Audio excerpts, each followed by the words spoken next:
Hello and welcome to the Nexus podcast. I am joined by the fascinating and totally awesome YouTuber Mark Mods. Hi, Mark. How's it going?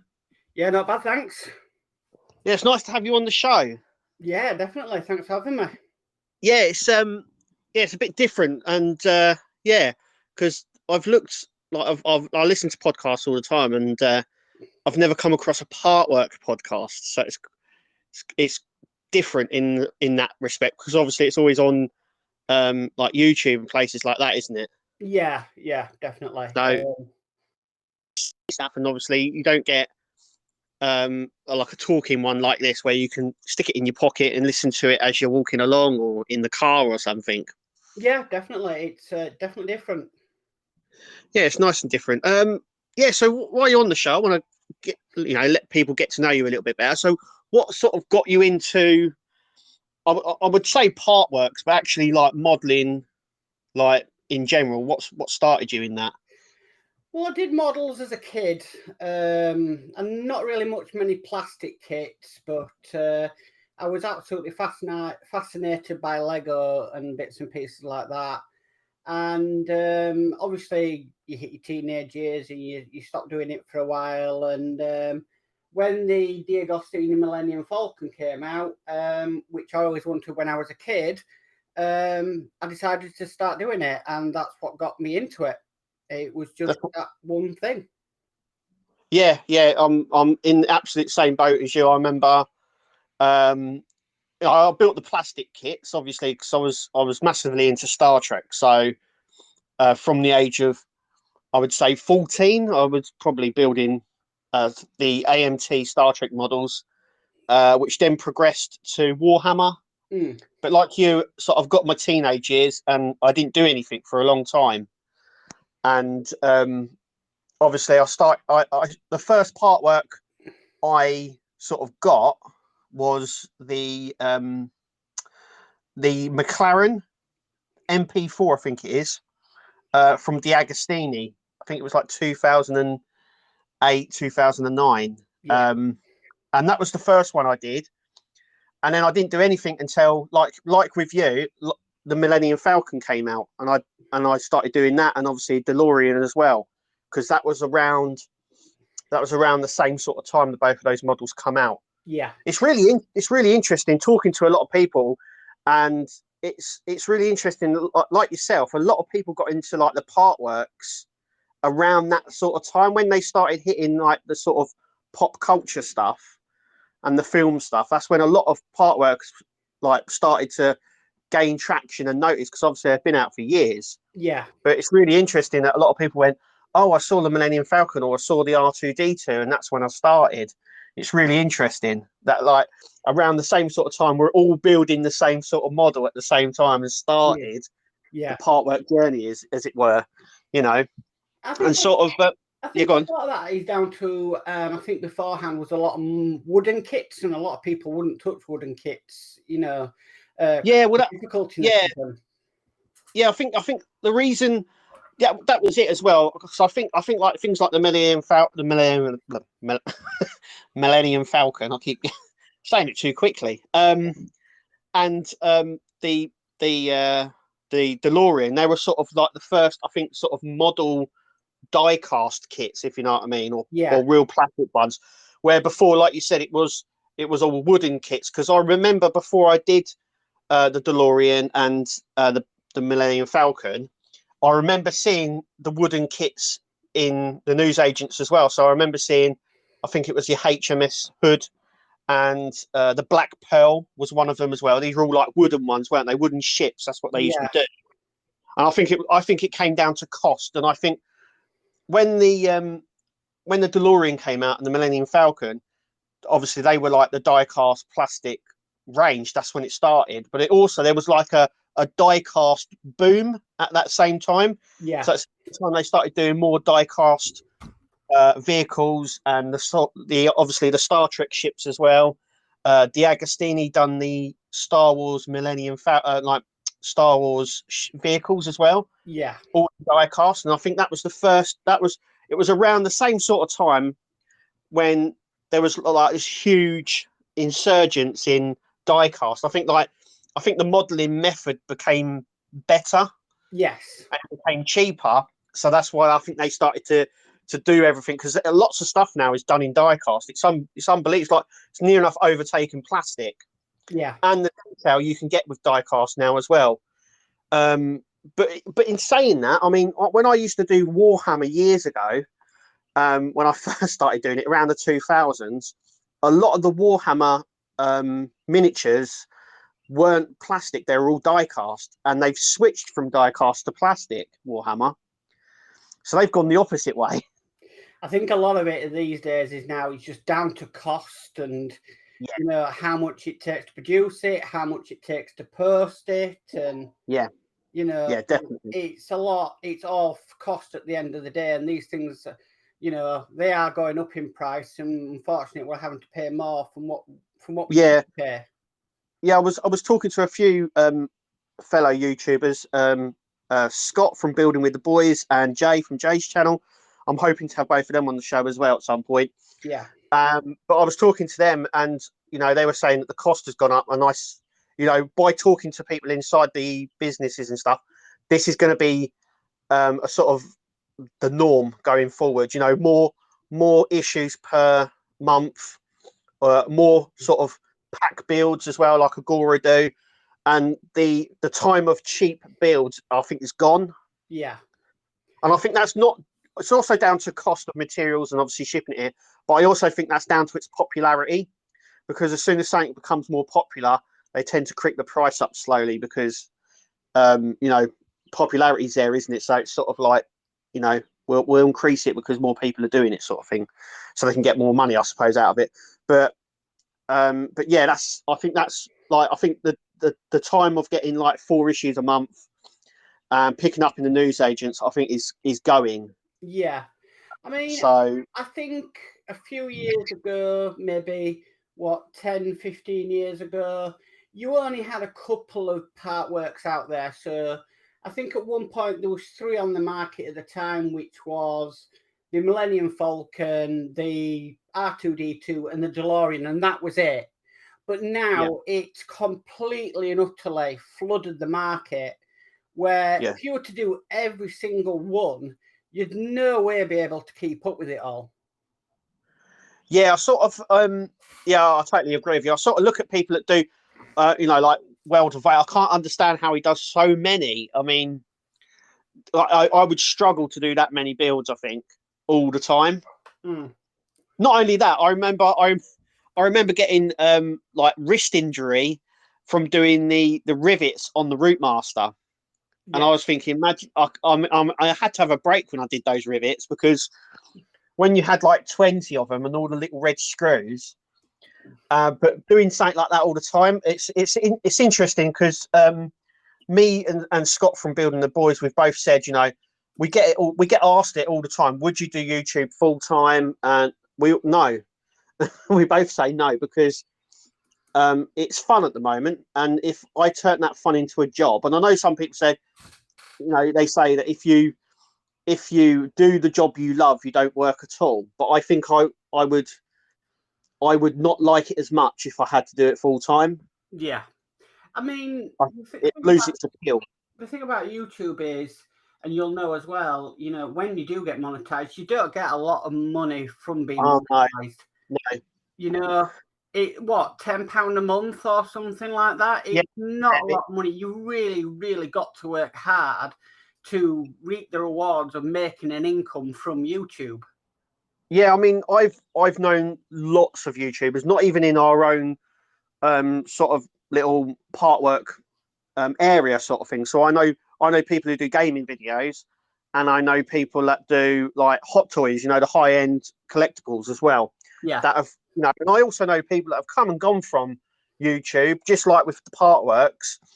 And there was a guy, you can still find him on YouTube actually. He's called Budget Stark. He done a lot of high end Hot Toys.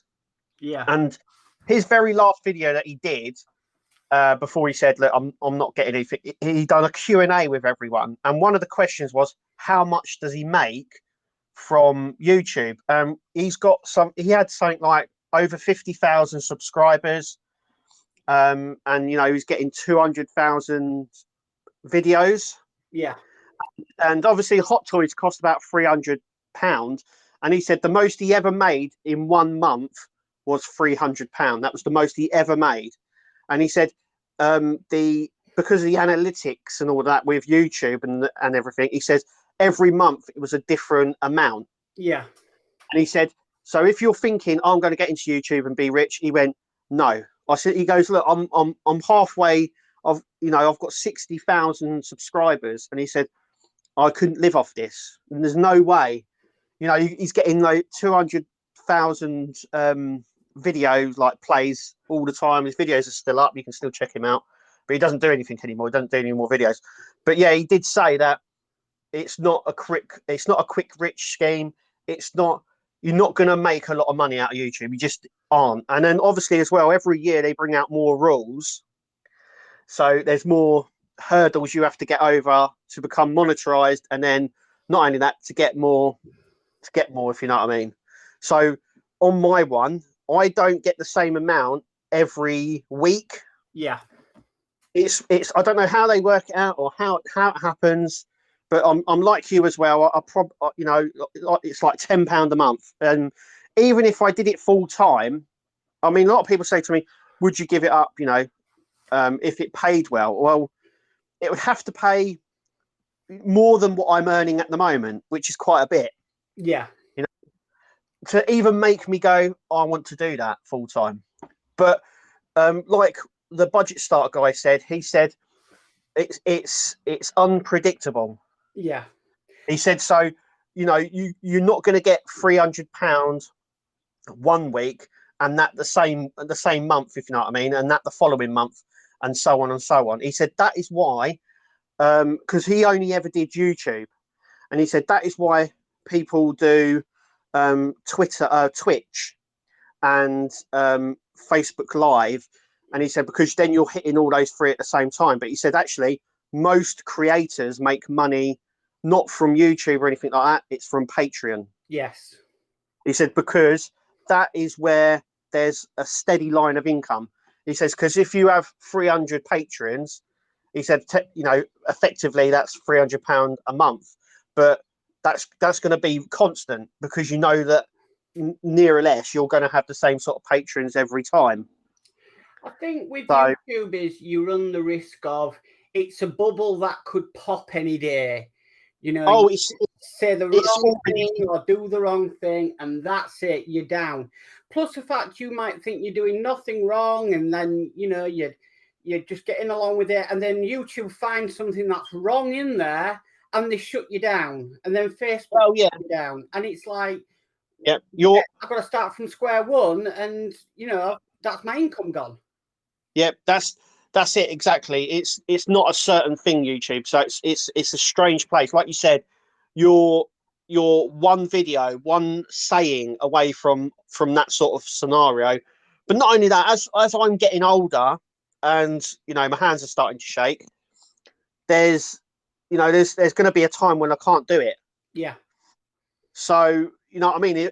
Where I'm at work, I'm getting if I have to go to hospital, so I'm getting sick pay. I'm still getting money. Where on YouTube, I'm not getting nothing if I don't produce anything. Yeah. But like you said, your YouTube is like you say, it's a bubble at the moment, and it's one pin away from bursting. Like you say, it only needs something to trigger something, and for YouTube to demonetize you or shut you, and that's it. Yeah. And you see, before the monetization, it was all, you really didn't watch your P's and Q's with YouTube. You just got on with it and just did what you need to do. Then you get the monetization and you think, you're having to make sure you watch yourself in every video, or you're having to heavily edit things, and it's just, it's like living on a knife's edge all the time with them. I still find YouTube as a hobby. I do my models because it helps my mind and everything like that. And if it ever got to the point where it was starting to affect me, then I'd probably say no, it's not fun anymore. It's not worth it. But Yeah, what I like about YouTube is through YouTube, I've met so many different people. I've met yeah, so many new friends, and we know we don't meet up or anything. Well, some do, some don't, and it's just nice to meet new people through YouTube and through watching other people's live streams or your own live streams. And I think that's what you mainly get out of YouTube is you get to work within a certain community of what you're interested in. yeah, totally. Yeah, I mean, I would have never have met you if I weren't on YouTube, and you weren't on YouTube, and it's the same with other YouTubers as well. So, it's got like I've said it before. I think on my own channel where I've said it's not just YouTube. There's a community as Yeah, well. But just like with you, I think YouTube has a sort of a time limit, if you know what I mean. I I'm getting older. I'm not going to use YouTube forever. mm. It's when that point comes, when I say right, okay, because I have, to be fair, I have nearly come to that point a few times where I've gone, it's not worth it, just because it's the time process. A lot of people don't. I think a lot of people when they watch your videos and they don't do YouTube themselves think that it's simple process. Yeah, Where you're just recording something and then put it straight on, and it's not that. I've said it many times. A 5-minute video actually is about half an hour, 40 minutes. and that's just editing. And Yeah, that's just the editing, and then you've got to process it, yeah, which takes time as well. And it's not a quick, straightforward shoot and unload. It's a lot of process, and I've said this to a few YouTubers as well, and a few other people in the community. I would love to just come get my issues and build it, yeah, not have to worry. And there has been a few times with me where I thought, oh, I want to just build this. I don't, because then you've got to set up everything. You've got to set up the lights, the cameras. You've got to then make sure it's quiet. Make sure, you know what I mean. There's all these other things. Then once you've done your video, you've then got to spend, another 20 minutes editing it and then uploading it, and it's, then you've got to create a thumbnail. You know what I mean? It's just there has been points where I've gone, I would just want to build this. yeah. You know what I mean? And I think a lot of people do have them little secret projects they do offline because they just don't want to, go through all the rigmarole trying to set up to do, say, 10 minutes work. And, I mean, I remember before I started YouTube, when I was doing the Millennium Falcon, I could collect issues for months and months and months and not do anything with them. And then one weekend, I'd have a massive build weekend, and it was so much good fun. But now, obviously, because you're doing it on YouTube, you have, you feel it to your subscribers that you've got to get it. You want to get it out there for them to watch. And at the moment, I'm trying to build up a little bit of a stash so I can have a nice build session like I used to do. And then I'm feeling, oh God, I really should get something out there because people are waiting for videos to come out. So and I'm like that with the alien build. I've got all the issues here. Sadly, I couldn't get issue 99. Well, I have, but it's broken. I'm absolutely stuck on my alien build at the moment until I can get issue 99 from somewhere. I've already spoken to Agora and Hachette, so I'm hoping one of them would be able to help me at the time. But yeah, with that, I mean, issues came, and then obviously I'm working as well, so I'm doing other bits. So it's trying. A lot of people are like, oh, you didn't do a video today. And I'm like, well, I've been to meetings, I've been at work.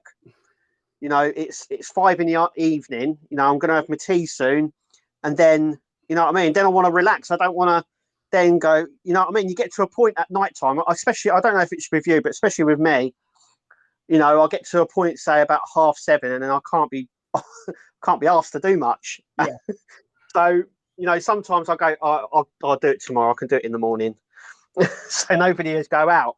Yeah. But yeah, there is an added pressure with YouTube because once you get enough people, you feel obligated to then start doing stuff, don't you? You sort of feel you've got to get content out. Yeah, but I mean, I still enjoy doing YouTube. I still like getting videos out there. I still like showing how I do it.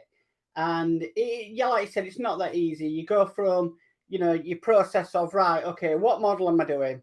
Okay, right, so let's get ready for that model. So you're getting all your bits out, and then it's a very, very long process.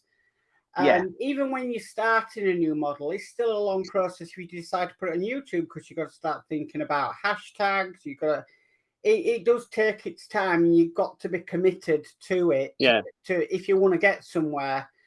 How long I've been doing it? I've been doing about 4 years now, and I'm still, if I release a video, I'm on numerous Facebook groups, advertising that video for people to come and watch. And it does take its time. It's not easy, but I suppose it's one of them things that you've got to be committed to it. And if you're committed to it, then hopefully, you'll get somewhere. But you've got to. It does take patience. It's not an overnight thing.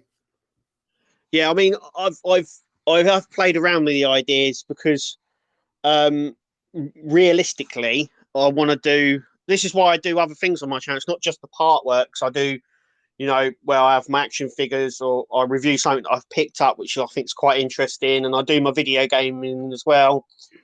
Because before it was just partworks, but I'm coming up to a point now where after what's coming out this year, there's nothing that they've previewed or tested this year that I want next year. Yeah. So, and obviously there's accountability of space and money and stuff like that. But realistically, after the Optimus Prime comes out this year, there's actually nothing that I want or even interests me that could come out next year. I said, maybe if they did Johnny 5, which is never going to happen, but if it did, and a Dalek. Now, they're the only two ones that I really would like to build now. Other than that, I've built everything that I wanted. Yeah. And there's nothing like throwing at me going, you need to build this, because, I've done the DeLorean, I've done R2-D2, I've done the Millennium Falcon, I've done the Route Master. I'm doing the Dodge Charger, I'm doing Robocop, I've done the Alien, I've done the Terminator. And then this year you're going to have Optimus Prime and the Enterprise build. Yeah. And that's it. And that's all I've really wanted to do. So after that, it's sort of like, well, what's next? And it's sort of like, I am into history, love history, but I'm not into it enough for me to go, I want to do the Lancaster. I had a lot of people contact me actually and say, why aren't you doing the Titanic, or why are you not doing the Spitfire? And I've always said this as well, especially on the partwork side. I think you have to have a level of interest when it comes to doing builds. Yeah, I mean, I totally agree there, because I get a lot of people saying to me, "Oh, when the kit car came out, what are you doing the kit?" I'm like, no, I didn't ever really watch it when it was on television, and it's not really my thing. And I do get that a lot with some of the models that come out. People ask me, "Oh, are you doing this? Are you doing this?" And it's like, no. Yeah. And like I always say is, I only do models that interest me. Yeah. Not if I'm doing a model, the model's for me. I don't get any sponsorship from any any partwork companies. Same as me. Yeah. I pay for everything, all my models, and I will only build a model that I'm interested in and I have a passion for. I will never build a model just for the sake of building a model. And I think that's the difference between your videos. If you're passionate about the model, then you're going to be passionate in your videos and building it and wanting to take it to the next level. If you're not passionate about the build and you're not passionate about the subject you're doing, then it's not going to reflect that in your videos. No, and it does. I have seen some people who do YouTube video where that comes across quite blatantly. It's like you're doing it, but there's nothing there. You're just going through it because you're. I don't really know why. You know what I mean? You don't know anything about this, and you're going to get people asking. The problem is as well, I think when you do something that you don't have any passion in and you don't know about, what happens then is you tend to just say stuff and they go, well, you said that wrong, you've got that wrong.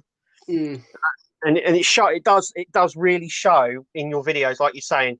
Totally agree. It really does show in your videos Yeah. where you don't know. You know what I mean? There's no passion. You can just tell straight off that there's nothing. They're just doing it. You know what I mean? Yeah. And yeah, you're totally right. When you're doing something YouTube and you're putting it out there for the world, you've got to be correct in what you're saying. And I know a lot of people have come unstuck on, they've said things or whatever, and it's not turned out to be true. Yeah. And, you know, one of the prime examples for me is the business with Eagle Moss. And everybody was asking me, oh, do you know any news, what you're going to do and stuff like that. And I just simply said, because I didn't know, I wasn't in touch with Eagle Moss. I didn't know what was going on. And all I said was, look, I'm just stopping what I'm doing from them right now. And I'm just waiting. And that's all I've done ever since Eagle Moss folded. Then obviously we waited, and the business with Fan Home coming on board and stuff. And that's all I said to people. I didn't want to turn around and say, well, I don't think these models are ever going to come back and it's a waste of time. And, you know, and all that business, I've never said that. I just said, look, I'm stopping what I'm doing. I'm just going to wait to see what happens. And that's as much as I said on it. And nothing about what I said was untrue. Yeah.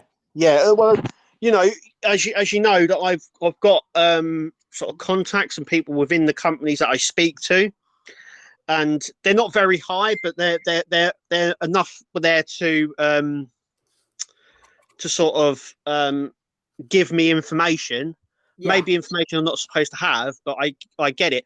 But because I'm not with those companies in any way, I can tell people them. You know, I was the one that broke the Eagle Moss bankruptcy story because I was told from someone inside. I made a video, and then I sort of ummed and ahed because they'd said not to post it, and I said, well, that's wrong. And they said, well, he said they've been told not to tell anyone, and they told me, and I said, but you're still taking orders. He goes, yeah, I know, and we can't say anything because we're under, you know, embargo and that. So I didn't name any names. I just put the video out saying I've heard that Eagle Moss are going bankrupt. And as soon as I put that video, within 10 minutes of that video being posted, I had quite a lot of messages and emails from Eagle Moss, from other people and people higher up, telling me to take it down. And I said no. I said, because one, it's information that needs to be out there. And I said, two, I'm not in any way connected to Eagle Moss in any way whatsoever. Yeah. And after I did that video, I think in the next day they had an official announcement. So I may have forced their hand slightly. But I think when you come across information like that, this is another reason why I think they've tried to, in the past, they've come to me and gone, oh, we would like to have you do a build for us and stuff like that. I mean, obviously, famously, if anyone watches the YouTube channel will know that famously, Fan Home contacted me to do the kit build. Now, I've never really watched it, but I thought at the time, okay, yeah, if you want to send me it, I'll build it, you know.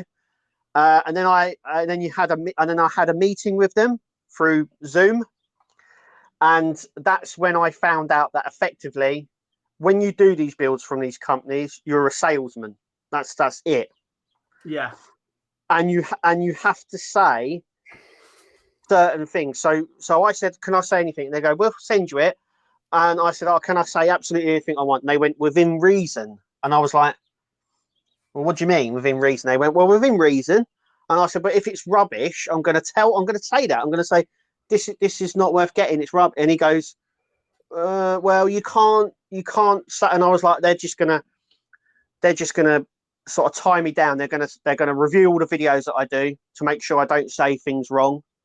It also meant that if I did say something wrong, they could pull it whenever they wanted. Yeah, I'd be left with half a built kit that I wouldn't really want because I'm not interested in it.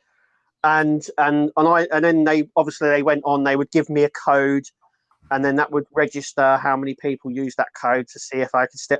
And they said, what we want you to do is promote it the hell out of it. Promote it on all social medias. Keep promoting it. keep people using the code, and effectively, like I said, you effectively just become a salesman. That's exactly what you are. And I was like, I'm not a salesman. No. You know, that I do this because I love building models. I don't do this to sell them, because that's a different thing. So I said no. So if I shot my foot in there, I shot my foot in there. But I won't sort of down myself just to get a free build. Yeah, and that's the thing where it's so hard to compete with bigger channels, because they're doing a lot better, but they're getting stuff sent to them, you know, for free to make content, where the smaller channels are fighting hard just to afford to build the models to create content. Yeah, and that's the other thing as well. Obviously, they're being given it. So yeah, there's that element of them being given it. We're having to pay for it. But what I find though is, it, like I said, it comes out when you're not passionate about a build, just because they're sending it to you. It shows. Yeah. And it shows really badly as well. But yeah, it does show, and you do, like you said, it's an uphill battle, because you're trying to go up against someone who's getting stuff for absolutely free, and you're paying out, and you're never going to get there. And also, as well, as another thing as well, obviously I find out a lot of information beforehand, you know, when builds are coming out and what's next. Yeah. And I've always said, if you ever wanted to do that, all you got to do is email these companies. Eventually you find someone who gives you the information, and then all you do is you save their email and you just keep emailing them, and they respond back. Yeah. But I don't think they like a lot of the times when I say, "Oh, I found out they're building this." So that's another thing. I think they came to me, Fan Home, and said, you know, we'll have you on board, which means also as well. I also want to say as well is that when they approached me to do kit, it was before it was due to be released. Right. And they said, you can't say anything. And I said, well, why not? Because you want to build up interest, don't you? And they were like, oh, no, you can't say anything. And I can't keep that sort of thing to myself. Yeah. You know, I think the first thing, you know, when you go on these Facebook groups and on Twitter and all those places, they want information. They're like, oh, we're kept in the dark. You know, we're like mushrooms. We're kept in the dark and fed poo and all this sort of stuff.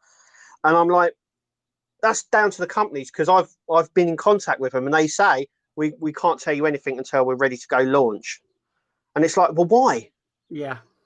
You're gonna damage sales, because what will happen is someone will go, oh, okay, I'll build that one then, because you haven't announced what's coming out. And then when it comes out, you're like, well, if only they announced it beforehand or said.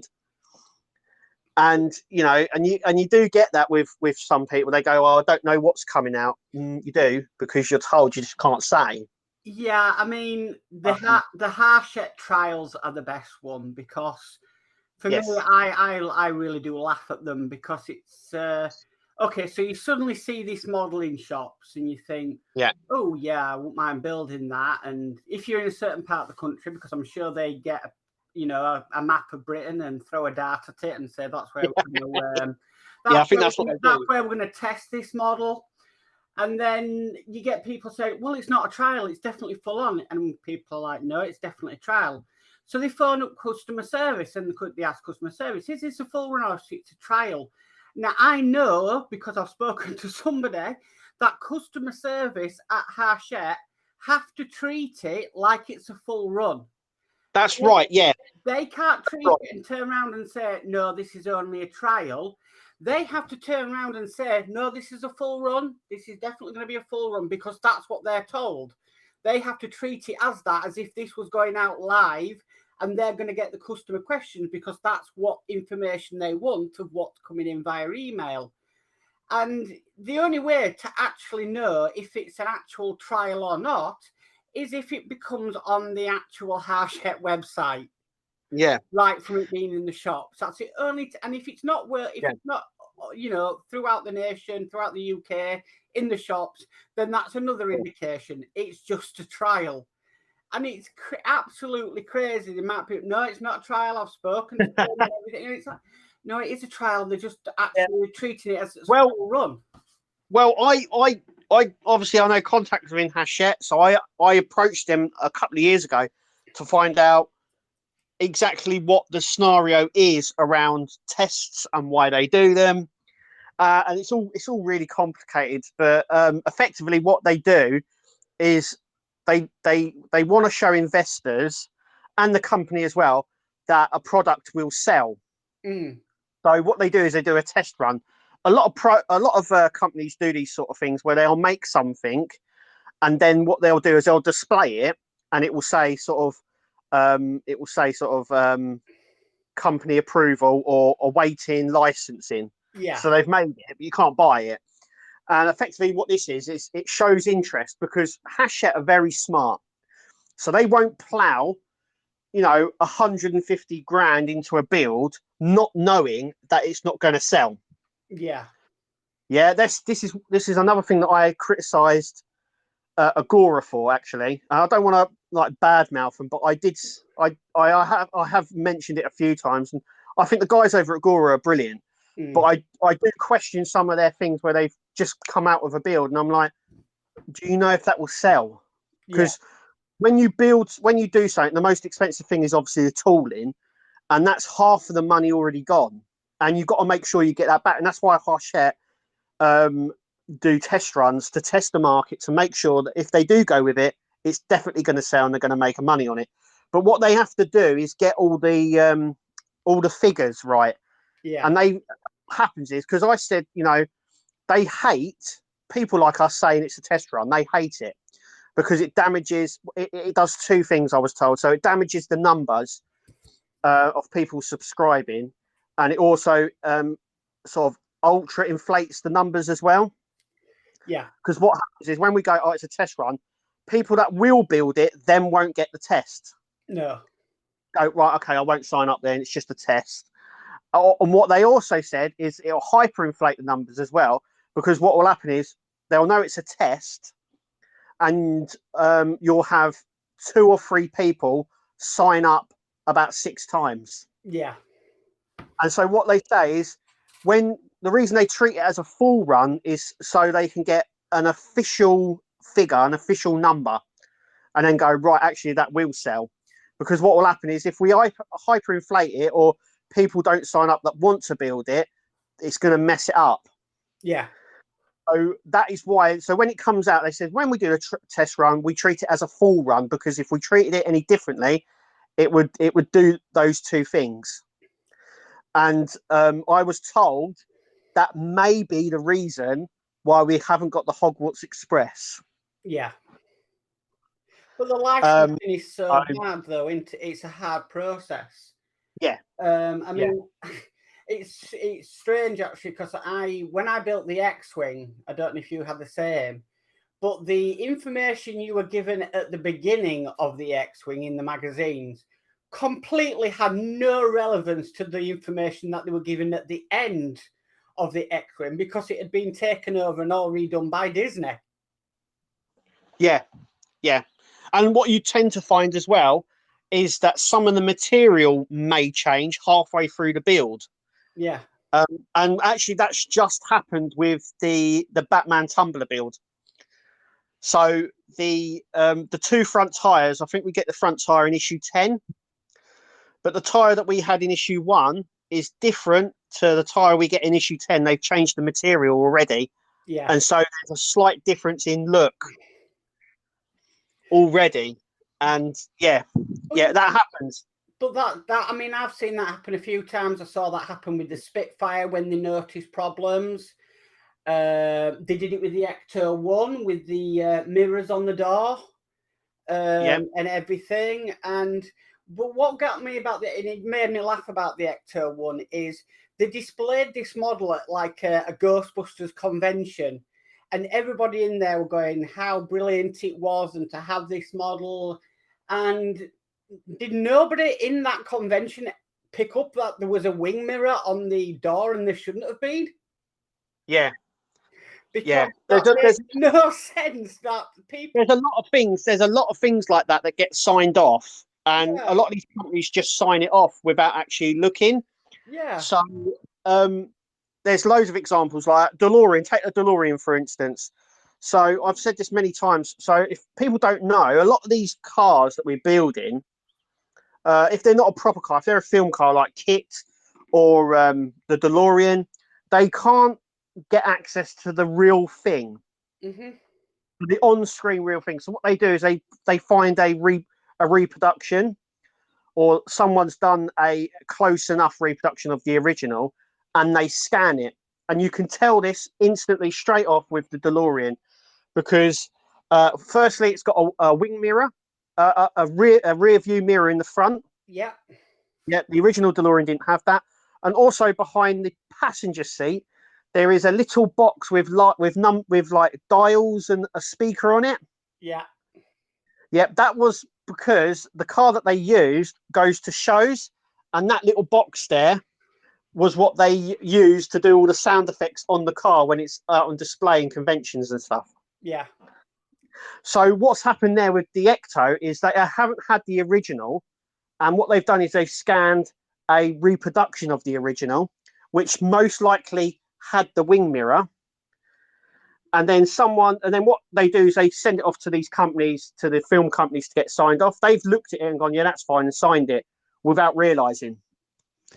And the same thing, like I said, the same thing happened with the DeLorean. And the main thing with that was the gearbox. Now, I didn't care about the gearbox, but the reproduction car that they use, that they scanned, had an automatic transmission.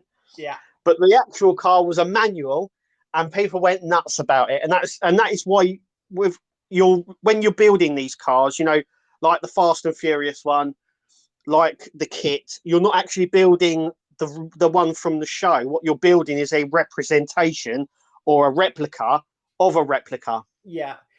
It's the same with the Enterprise D as well. So I quite laugh at that, because with the DeLorean, you can probably understand the confusion about it, right? So in the movie, inside the car, it was a manual gearbox. But how did Doc Brown change gear with the remote control when Einstein was in the car when he was testing it? Yeah. How did he change a manual gearbox through a remote control? This is the thing. I when they mentioned it, and then Eagle said we're gonna redo it, and I was like, I'm not displaying mine upside down. I don't know why everyone just went nuts about it, and I was like, well, I don't care, because I'm not displaying mine upside down.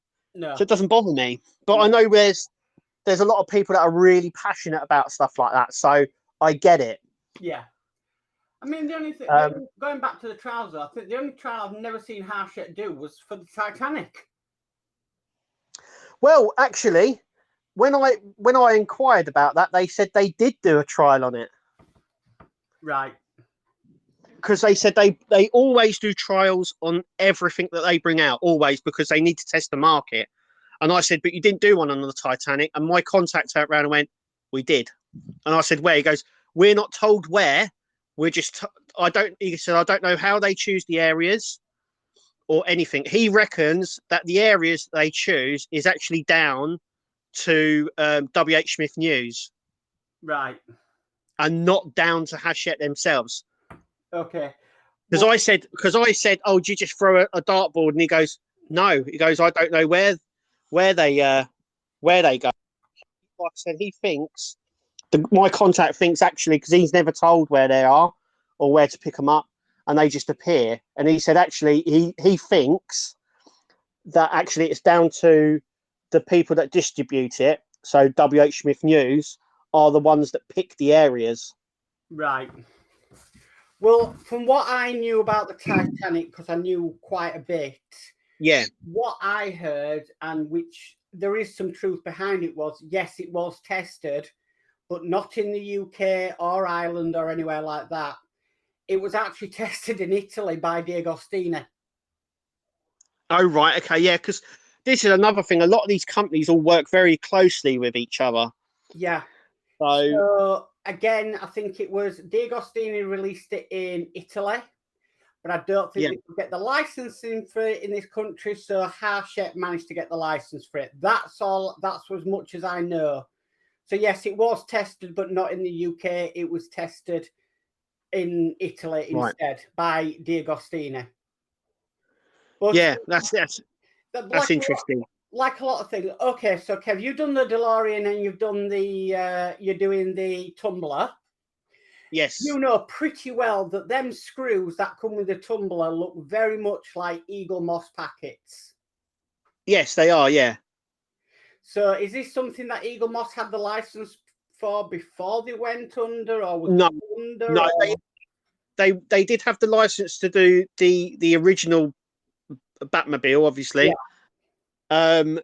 But no, apart from that, they didn't know, and I know that they had massive trouble in doing that as well and getting that out. I mean, if you go far enough back. So when I started to do YouTube and partworks, I started contacting these companies and started talking to people within them straight away.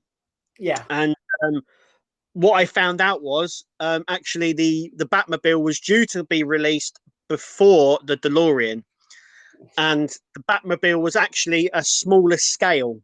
So it was originally it was never 1/8 scale; it was a smaller scale. So something like 1/12 scale. Yeah, it was the same size. I think the Route Master is. Yeah. So originally it was smaller, and there was a few teething problems getting the license, but they were able to acquire the license for the DeLorean before the Batman, so that went before. And then there was a lot of redesigns with the Batmobile. They upscaled it, but yeah, I mean that was on the board before the DeLorean. So originally, the Batmobile, the '66 Batmobile, was originally supposed to be released before the DeLorean. That's how long Eagle Moss has had it. Yeah. And everything they do has to get approval. And I think they just had an absolute nightmare with Warner Brothers, but not only that, also with getting the car signed off. Yeah. And when they did get the car signed off, they went bankrupt.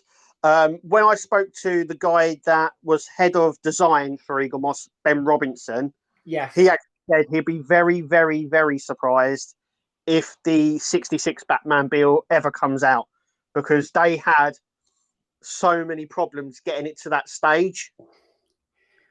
The problem is when you're doing such iconic, ships and vehicles. So take the Enterprise for one. There are so many Trekkie fans out there that can instantly look at that model and go, "That's wrong. That's wrong. That's not right. It's not supposed to be like that." And I know the companies are fighting to try and get these kits as accurate as they can, and it can cost a lot of money to do that. So I think in a lot of places they cut corners, and I think that's what happened with the DeLorean. Is I don't think they could afford to put a proper Christmas tree and flux capacitor. Oh no, that was they already actually mentioned that. So around the time it came out and finished, when it originally came out and finished, Ben Robinson did a YouTube video with someone about that, and he said he was very, very disappointed with the Christmas tree and the flux capacitor with the DeLorean, and he said the reason it was like that was cost.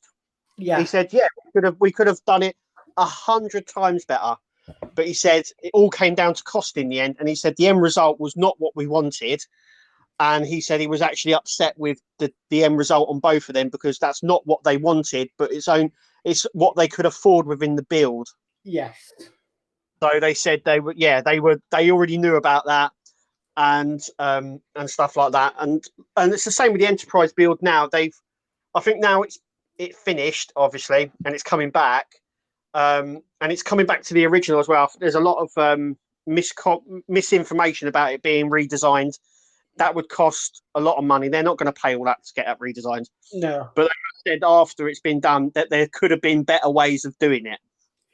You've got to understand with these models is for what you're getting, for the size of what you're getting, you're basically, I can't afford to go out and buy £1,000 model straight up, No.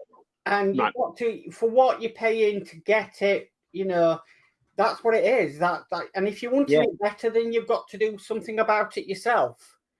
That's it. Yeah, I look at models because everyone goes, "Oh, I can't believe how much did that cost you?" And I always go, £10 a week.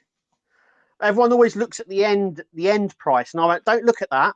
I said, you don't start smoking and go, oh, how much am I spending in 10 years' time? You know, I always see part work as a hobby, and I don't smoke, so the money I don't smoke with, I spend on getting parts to build. Yeah.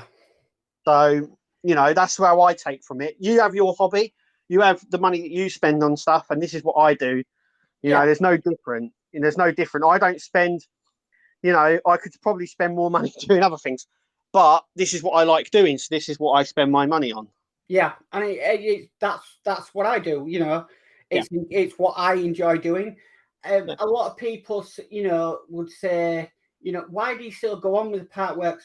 Well, to be perfectly honest with you, I still get excited every time I get a delivery through the door. The same as about every Wednesday or whenever you go collect your issues, Kev, you still get that excitement when you go pick up an issue from the newsagents, or you get the delivery through your door, because you're like, oh, what is there to do? What am I doing with this issue? It's nice as well because, like I said, when you get sort of model kits, you either build the whole model all at once or you do it over time. But the good thing about partworks is, especially from the newsagent's perspective, is that every week you get a little bit to build. And it's like, oh, well, and it's building up into something, and it's not just all lying there in bits for all days and everything like that. Or, you know what I mean? It's there every week. So every week, you go to the shop, you don't know, you might know what you're getting, you might not. And then you get it and you're like, oh, now and build that little bit. So it builds up. And I think that's what a partwork is. But it's exciting. You know what I mean? I still get that excitement where, like you're saying, when parcel comes through the door, you're like, oh, look at all these bits. Yeah. And then you build it, and then you're like, okay, you've had that. And then next month it's the same. So you're like, oh, what bits have I got now? Yeah. And I still get that excitement. And as long as I still got that excitement, then I'm still going to continue to do, the partwork builds. And yesterday I had 2 deliveries. I had Rossi bike and I had Titanic, and it's like Christmas. It's nice. What I've got to do, and you sort it all out. For me, it's a bit more different because I scan my instructions, I put them up on the screen to show what I'm doing. So I have a little bit more work, but I enjoy that work going into it. So for me, I just love that buzz you get. There's nothing that can beat it, from getting your next package and seeing what's in there. That's right. And when we were getting the Doll's House and the Titanic from the newsagents, there was that excitement of going in there and going to get it. Unfortunately, we don't have a W.H. Smith's in the town that I live in, so we don't get that option. And where we were getting it from wasn't the best place, so we had to subscribe. But the end of the day, when we were kids and you got pocket money, you'd go down to the shop and go buy stickers for your sticker book and, football stickers or whatever, your collections of so we're just doing what we did when we were kids, apart from we're going out there and buying something that's bigger. But it's going to last longer because football cards only lasted like that season, and then the next one you have to redo it over again because, everything changed. So that's it. You just going out there and spending your pocket money, really, that you had as a kid, but just doesn't happen. Yeah, exactly. I mean, for me, the partwork bit is now, I would say, slowing down for me now because of what's coming out and what I've subscribed to what is coming out. That's probably about it now. But the good thing about me is that I've just started doing the Hornby TT 120. Yeah. And the good thing about that is I can do previews and like reviews on products that I get, but then show you my progress. I don't have to record all of what I'm doing, if you know what I mean. I can just go, right, this is what I did last time, the video, and then show the progress. Yes. But I think that's where I'm probably going to go now, because I think that's the next level for me on my sort of model journey. I'm still going to do other models and that, but I think the train set is the one I'm going to stick with, because there's a huge possibility with it. Yeah, I think with YouTube is you've always got to look for new ideas. You've always got to refresh things, and think outside the box. So yes, I'm starting my 00 gauge train track that I've had for years. It's been stuck in storage since we moved, and I've just started doing things. And now I've got, I've got my PLA printer. I've got my resin printer as well, so I'm able to print buildings. And I'm doing bits now where I can 3D print models that not many people may have, that I can show exclusively, and I can paint them the way I want them to be. That's it. Yeah, exactly. I mean, I've with my TT, it's still in a box. The problem is I'm working, and at weekends I tend to go out with the family and that. Yeah. And I know for a fact, I've already said this to Kirsty. I know for a fact that I need at least 3 or 4 hours spare, because it's probably going to take an hour for me to set up, video everything, and then I'm going to be playing with it. I won't want to stop. Yeah. And so it's trying to find where I've got a spare couple of hours where I can do that. I mean, it's still sitting in its box. It's really bad. I've also got the baseboard for it as well. But, I've got other things going on as well. I've got a new bathroom coming and a new kitchen. So I wanted them to be put in before I start it, because otherwise I'll be working around all of that. So it will be coming. If you're listening to this, it's on YouTube. There will be a video coming. It's just going to take a little bit longer. But like you said, with the 3D printers, we've been seriously thinking about getting a 3D printer. Yeah. And I would love to get into the design aspect of it, building stuff to actually 3D print. Yeah. That's what I've really like. It's not an easy hobby to do. I mean, I got mine thinking, you build it and just print away, and it's not. It's definitely a learning curve, and you have to be, sort of ready to learn about these things. I got my first 3D printer, which I've still got, which is the Ender 3 Pro. That came in bits. I had to build that myself, but by building it, I learned how it all worked, and then got it working, and then I've learned on that. Then I started, doing simple design stuff for the Titanic, which works out. It's not easy, but you do learn it eventually. And then because some of the work I did, I actually shared it for free. I thought, well, I just want to share this with the rest of the community. So I got in touch with like Ian at Partwork Upgrades and said, look, I've got this design. Do you want it? Can you do all with it? And and then just now I've got my resin printer, which was gifted to me, and I'm able to do even better things in highly more detail. But definitely starting off with a PLA printer is definitely the way to do things. And anybody who's starting out in it that's not sure, I'd be happy to help them, because it's not easy, but it's worth it. It really is worth it. And there's a lot of free prints out there that you could do so much with. Yeah, it's the software side of it that sort of scares me, but also excites me as well. Yeah, it's sort of like, oh no, and then when you see people designing stuff and they're designing rivets, and then they pull away and they can. It's like, oh, I'd love to do that, but it also scares me, the fact that, oh wow, I've got to try and build that little rivet in and try and move that along and all that sort of stuff. Yeah, it's not easy, but once you get the hang of it, anything's possible. I mean, I've only done basic bits and pieces on mine, but it does take a few hours, to work something out, and then you got to test print it. If it's not right, then you have to go back and you have to readjust it and then test print it again, and then finally you do get somewhere in the end, and it is worth it to say, well, hang on a minute, I've just created that, and there's nothing out there like it that exists.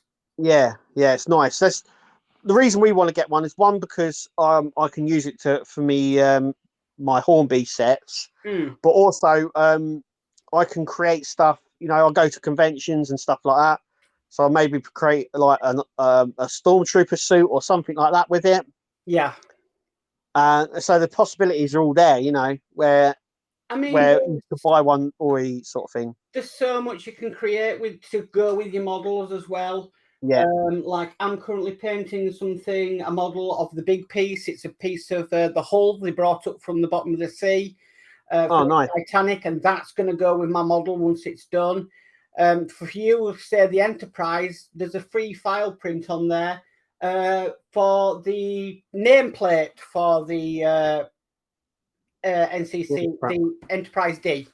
Yeah. Oh, nice. Build and stuff, and that's free, and all you have to do is paint Oh. it. You know, so yeah, you can easily add additional bits to your models to display them with it, which is absolutely brilliant to do. And the only thing is they do take a while to print, and if they do go wrong, you do feel a little bit disheartened. But you just get more determined to do it. Yeah, it's brilliant. Is there anything you want to ask me or you want to talk about? Well, the one thing I'm like you, Kev. I've got my wife and everything. I want to know: do you still get the kind of you're working with Kirsty on the Dolls House? I'm sort of doing that with Julie. That you can share the hobby now with them.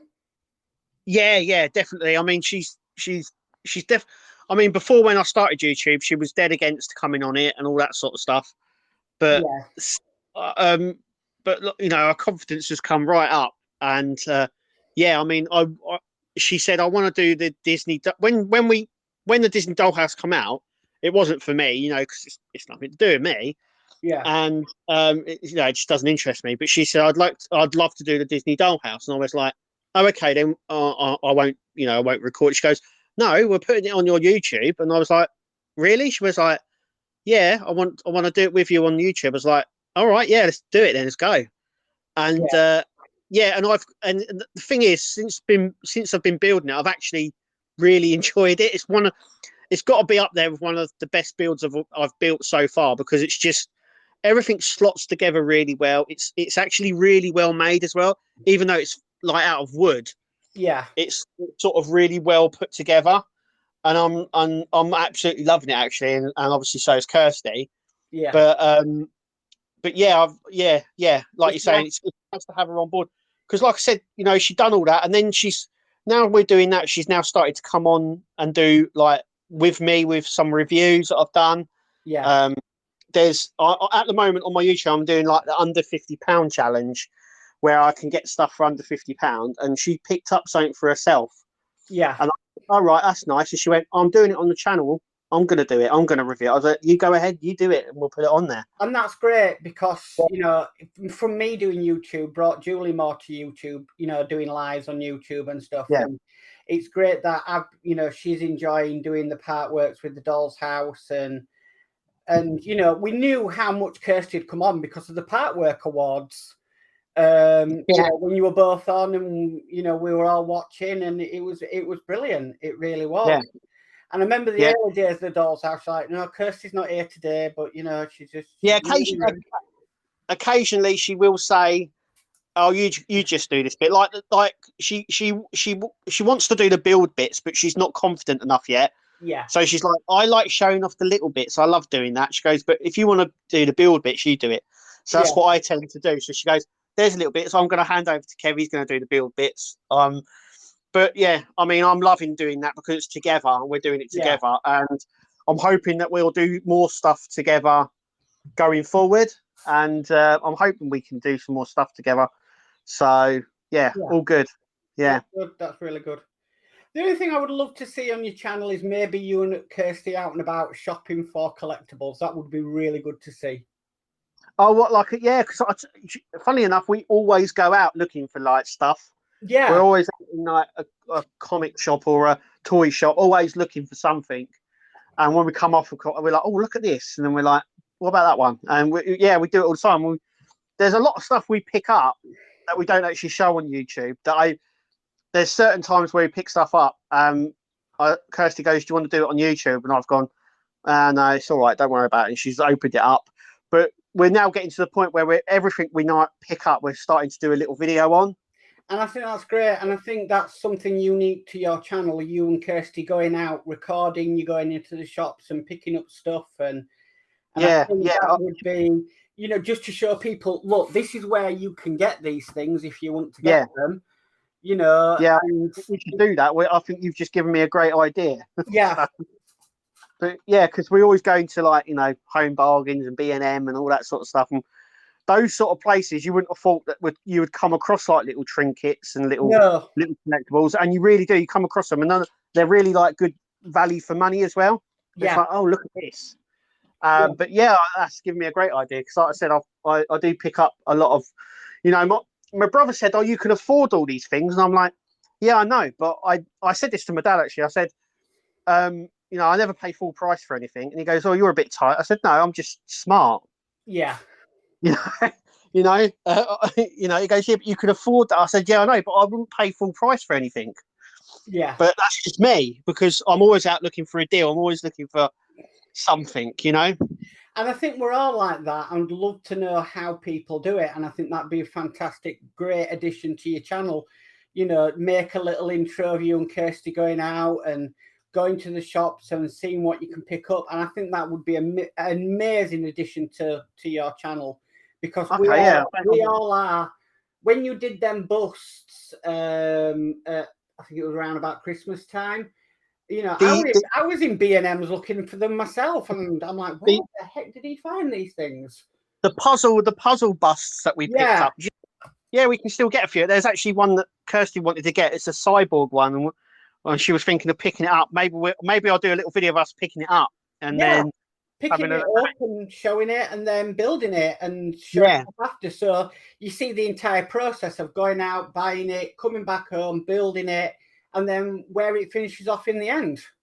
Yeah, that sounds like. Do you know what? You've just given me a great idea. Thanks for that, Mark. No problem. I'm full of ideas. That's my problem. That's good.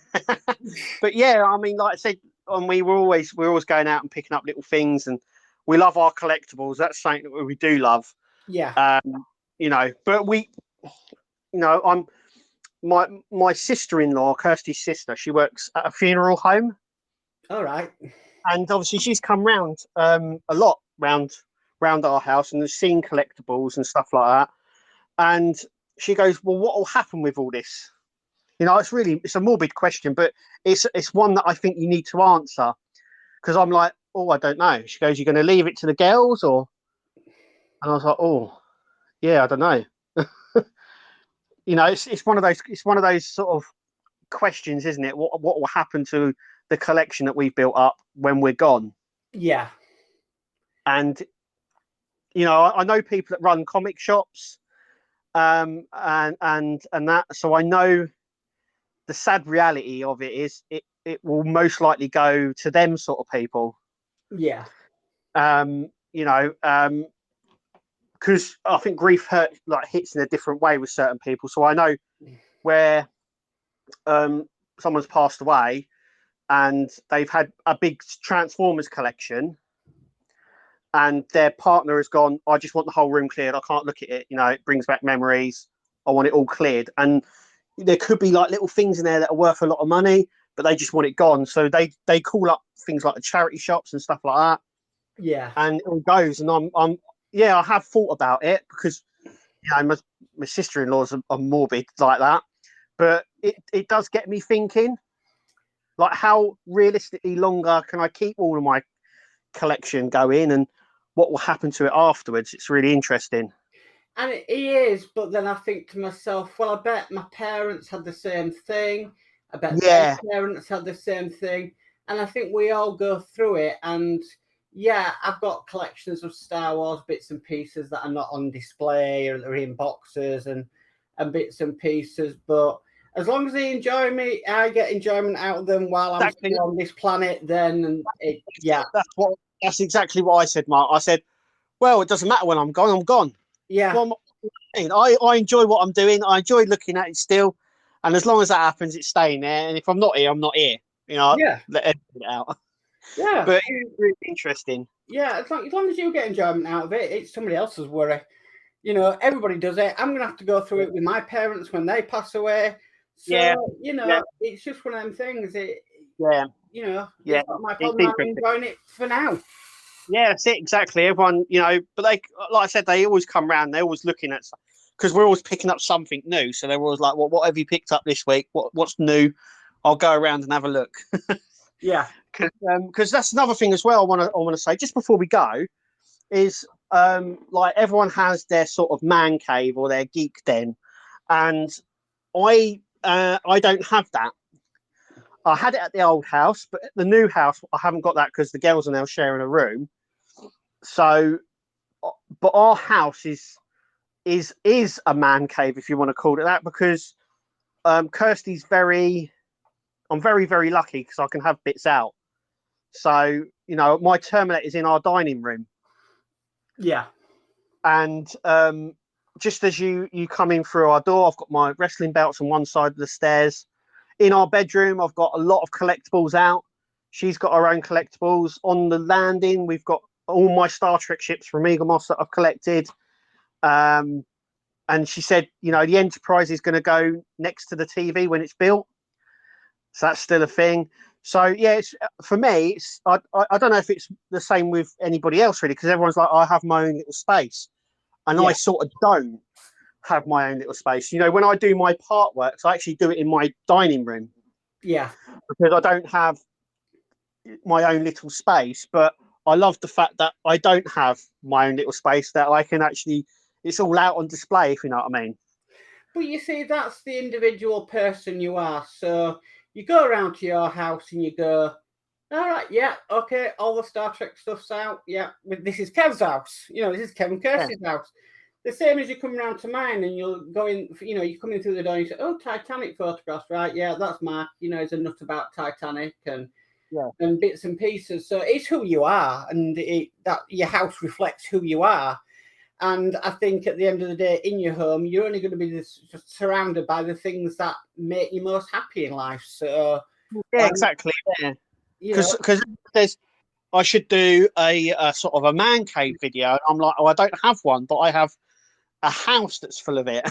You know, it's not just one room. I mean, even my daughter's rooms, they've got the Funko Pops, and they love like anime, so they've got load of. So this is the thing as well. It's rubbed off onto the girls because we collect stuff, and they've started to collect stuff as well. Yeah, it's really, really nice. So I'm hoping there's some new Star Trek figures coming out. My daughter's into Star Trek, our youngest. So I'm actually going to see if she wants to come on and do a review on those figures when they get released. Yeah. And get the youngest on the channel as well, maybe to review stuff. Yeah. And collect stuff as well. But yeah, look, I think we'll leave it there. Yeah, it's been brilliant. I've absolutely loved talking like this. It's brilliant. Yeah, definitely. It's been a right laugh. It's we're over an hour now, so yeah, it's a long hit. But thank you everyone for listening. For me and Mark, just having a chin wag about life and everything that comes with partworks and models, really. Yeah, definitely. But I would love to do this again. Would you like to come back on, Mark, and do another one? Anytime. Just let me know. Cool. Okay. We'll do that. But yeah. So if you're listening to this on YouTube, give it a cheeky subscribe. Give Mark Mods a cheeky subscribe as well, and like.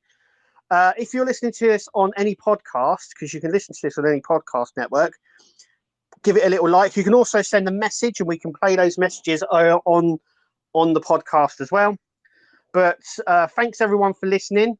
Obviously, thank you to my guest, Mark. Thank you for taking the time to speak to us. No problem.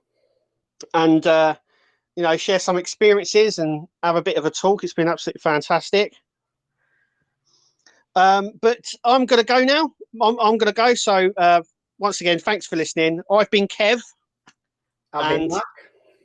And and I will catch you all you listeners at the next podcast. Thanks for listening, and we'll see you later. Thanks.